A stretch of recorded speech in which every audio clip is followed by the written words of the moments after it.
Hey all welcome back to my YouTube channel easy learnings. మీరు కనుక నా ఛానల్ని ఫస్ట్ టైం విజిట్ చేస్తున్నట్టయితే subscribe to my channel easy learnings. ఇప్పుడైతే ఒక క్విక్ క్వశ్చన్ అయితే నేర్చుకుందాం. ఇక్కడ క్వశ్చన్ ఏమి ఇచ్చారంటే, if n square is equals to 1 2 3 4 5 6 7 8 9 8 7 6 5 4 3 2 1 then how many digits that the number n have.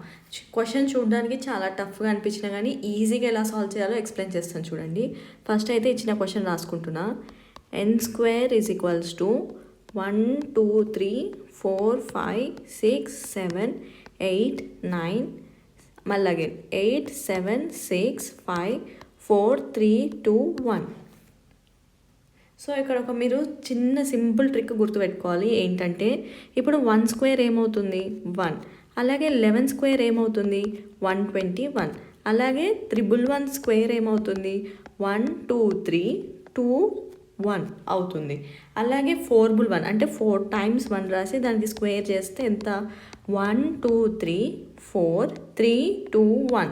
ఇక్కడ మీరు ఒకటి అబ్జర్వ్ చేస్తే ఒక సర్టెన్ టర్మ్స్ తర్వాత మనకి నెంబర్స్ అనేవి మళ్ళీ రిపీట్ అవుతున్నాయి అనమాట.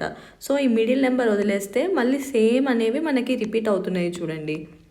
సో ఇప్పుడు కూడా అంతే అనమాట. ఈ సింపుల్ ట్రిక్ తెలుసుకొని మనం ఈ క్వశ్చన్ని సాల్వ్ చేద్దాం. ఇక్కడ ఇంకోటి అబ్జర్వ్ చేస్తే మీరు ఇక్కడ ఎన్ని టైమ్స్ 1 రిపీట్ అయింది 4 times. సో మనకి మిడిల్ టర్మ్ కూడా ఏమొచ్చింది 4 వచ్చింది. సో అలాగే ఇప్పుడు మనం క్వశ్చన్లో మిడిల్ టర్మ్ ఏంటిదో చూసుకోవాలి. ఇక్కడ మిడిల్ టర్మ్ వచ్చేసి 9, అంటే 1 అనేది 9 times రిపీట్ అవుతుంది. 1 2 3 4 5 6 7 8 9 ఇంటూ స్క్వేర్. అప్పుడు దీని ఆన్సర్ ఏముంటుంది 1 2 3 4 5 6 7 8 9 8 7 6 5 4 3 2 1. సో ఇక్కడ వాళ్ళు ఏం అడిగారు, ఎన్నిసార్లు రిపీట్ అవుతుంది అని అడిగారు అనమాట. సో మనకి యాక్చువల్గా ఎన్ వాల్యూ ఏంటిది, ఇక్కడ n ఈజ్ ఈక్వల్స్ టు 1 అనమాట.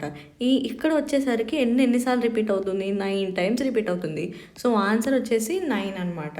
మీకు కనుక ఈ వీడియో నచ్చినట్టయితే లైక్ చేయండి, షేర్ చేయండి, సబ్స్క్రైబ్ చేయడం మాత్రం మర్చిపోకండి. Thanks for watching.